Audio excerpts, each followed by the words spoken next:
Hello दोस्तों, welcome to my channel Prateek education world.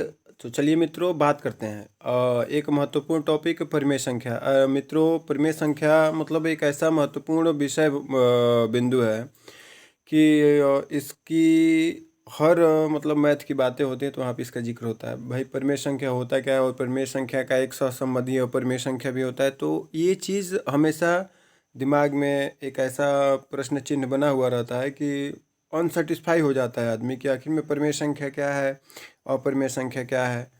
तो चलिए हम लोग बात करते हैं, ज़्यादा समय न लेते हुए बात करते हैं। तो आपसे एक रिक्वेस्ट रहेगा कि आपको वीडियो अच्छा लगेगा तो लाइक और शेयर जरूर कीजिएगा। तो चलिए बात करते हैं परिमेय संख्या। परिमेय संख्या को इंग्लिश में रेशनल नंबर बोला जाता है। परिमेय संख्या को इंग्लिश में क्या बोला जाता है, तो रेशनल नंबर बोला जाता है। इसकी परिभाषा जानते हैं, यानी कि इसका मतलब जानते हैं। तो चलिए, वे संख्याएं जिनको p बाई क्यू के रूप में व्यक्त कर सकते हैं परिमेय संख्या रेशनल नंबर कहलाते हैं।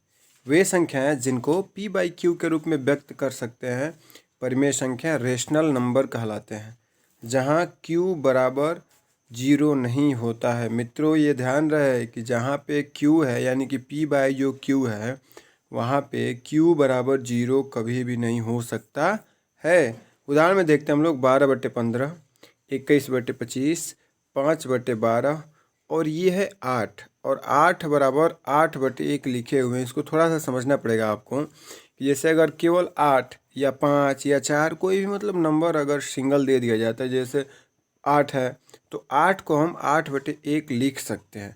तो इसलिए हम इसको 8 को परिमेय संख्या के रूप में मानेंगे। ये ध्यान रहे, बहुत महत्वपूर्ण है। कोई भी अगर सामान्य अंक आ जाएगा तो उसको भी हम क्या कहेंगे, परिमेय संख्या कहेंगे। चलिए मित्रों, अब आगे बात करते हैं इसका सहसंबंधी एक जो होता है अपरिमेय संख्या। तो चलिए, अपरिमेय संख्या के बारे में बात किया जाता है। तो अपरिमेय संख्या होता क्या है, तो चलिए अपरिमेय संख्या के बारे में हम लोग जानते हैं।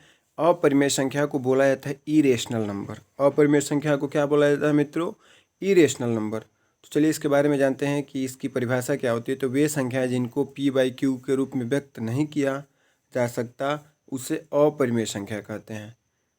मित्रों, वे संख्याएं जिनको p बाई क्यू के रूप में व्यक्त नहीं कर सकते हैं अपरिमेय संख्या इरेशनल नंबर कहलाते हैं। जैसे कि उदाहरण में आपको ये दिया गया है, इसको ध्यान से देखिए और समझिए कि इसका मतलब क्या है। उदाहरण में लिखे हैं कड़ी में 3 और कड़ी में 5। ये क्या है, इसको थोड़ा सा केयर कीजिए और समझिए। ऐसे जो अंक आ जाएंगे जैसे कड़ी में आ जाएंगे, और कड़ी में वे अंक जिनका वर्गमूल ना हो पाएगा, वैसे ही अंक केवल अपरिमेय संख्या होंगे। अगर यहीं पे 3 की जगह पे अगर कड़ी में 4 होता तो कड़ी में 4 का वर्गमूल हो जाता है 2, तो ये अपरिमेय संख्या नहीं होती। लेकिन ये 3 है, कड़ी में 5 है, ये सभी अपरिमेय संख्या है, क्योंकि इनको कड़ी से बाहर नहीं किया जा सकता है। तो ध्यान रहे मित्रों, हमने समझा कि अपरिमेय संख्या वे संख्या हैं जिनको p बाई क्यू के रूप में व्यक्त नहीं किया जा सकता, और ये अत्यधिक कड़ी में हुआ करती है, और कड़ी में भी ये बिना वर्गमूल वाली संख्याएं होती हैं। तो आशा है कि आपको मेरा वीडियो अच्छा लगा होगा। तो आपको ये वीडियो अच्छा लगा होगा तो प्लीज़ लाइक एंड शेयर, और then please subscribe my channel, give me to good response. Thank you friends.